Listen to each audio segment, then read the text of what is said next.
Understanding what Antifa is and its connections and organization, what are some suggestions you might have of how we could get at this problem of this radical organization hell-bent on destroying America? I mean, this is their stated mission. How do we get about that? It's in every form. Thank you, Mr. Chairman. Thank you, Senator. I want to point out that the CSIS study that's been mentioned here and repeated ad nauseum excluded violence at protests from their study, allowing them to systematically ignore Antifa and Black Lives Matter riots. But they did make an exception for Charlottesville, interestingly. Even using their flawed methodology, CSIS recently reported that left-wing violence in 2025 outpaces right-wing violence. Imagine how much bigger that disparity would be if they actually weren't cooking the books. So without objection, I move to enter into the record an article by Tim Carney explaining CIS's biased methodology. Without objection, will be entered into the record. We'll start with questionings. Mr. Knowles, I want to start with you. You're not going to have any bigger proponent of free speech than me, given especially what I did in my last job and this one. I believe in it wholeheartedly. I think it's the First Amendment is the beating heart of our Constitution. But what we're really talking about here is conduct, of course, violent conduct. And you've talked about you can't really have this competition in the marketplace if the marketplace is being destroyed and shot up in many instances. How do we get at this problem? What's the road forward in your view? We might be able to find a little bipartisan agreement if we acknowledge something that both parties at different times have acknowledged, which is that marketplaces of ideas or any other kind of marketplace only function when there are rules and when we abide by those rules. You can't have a marketplace if bandits keep shooting up the marketplace. And this is why it's so important to identify where the threats to the marketplace have really been coming from. Have we seen left-wing speakers shouted down on campuses? Have we seen left-wing events interrupted by terrorists?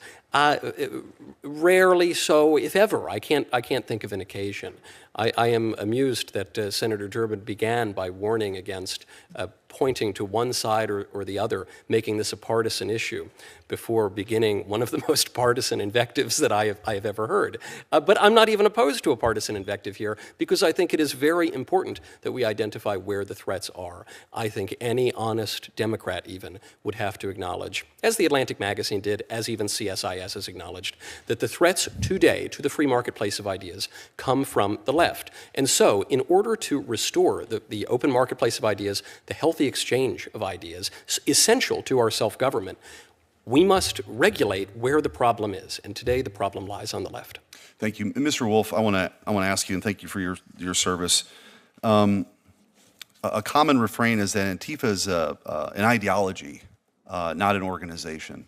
Could you talk about, in your experience, how that is complete and utter nonsense, that this is actually a pretty well-coordinated organization with safe houses and money that's laundered internationally, quite frankly, not just domestically? Yeah, well, I think we've seen that across the country. I think the indictment by the Department of Justice in Texas talks about the Antifa cell there in North Texas, about how they do coordinate, how they do pool their resources. I saw it firsthand in Portland, although it was very difficult to prove at the time.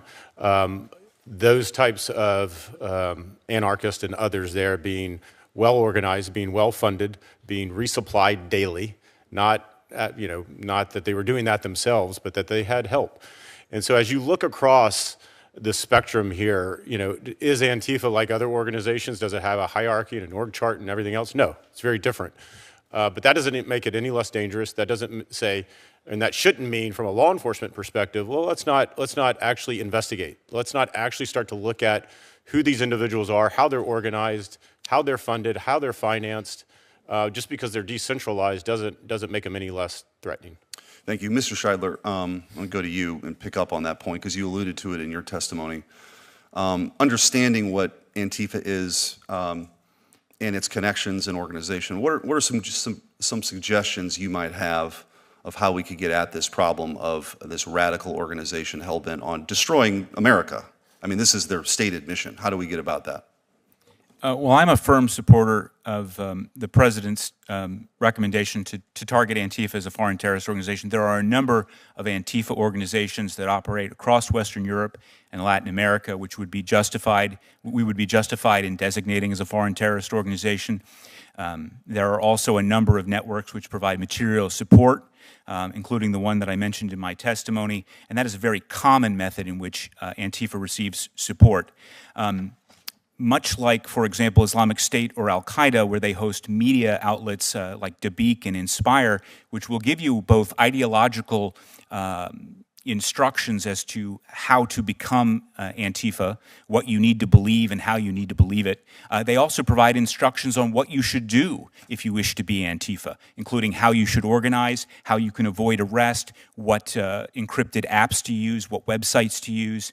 They'll also provide instructions on how to destroy critical infrastructure, including 5G wireless communications, and how to derail trains.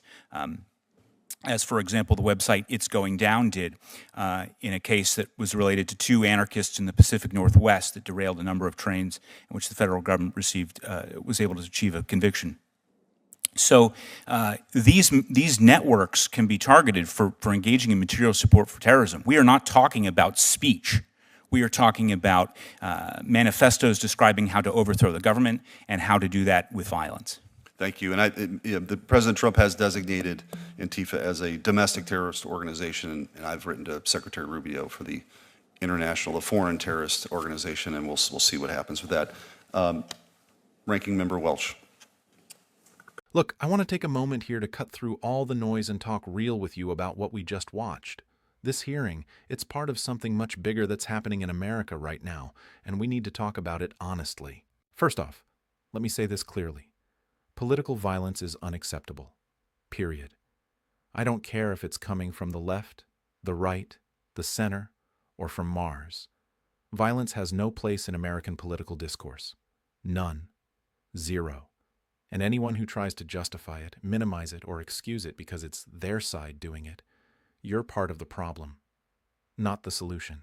Now, what troubles me most about this hearing isn't just what was said.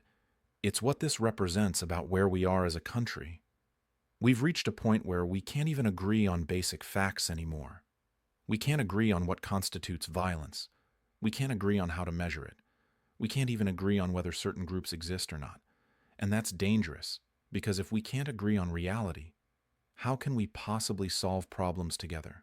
The witnesses here made some valid points about methodology in violence studies. That's worth examining. If research is being conducted with built-in biases that systematically ignore certain types of violence while highlighting others, that's a problem. Facts matter. Data matters. And when institutions that we're supposed to trust for objective information start cooking the books, whether intentionally or through flawed methodology, we lose our ability to make informed decisions as a society.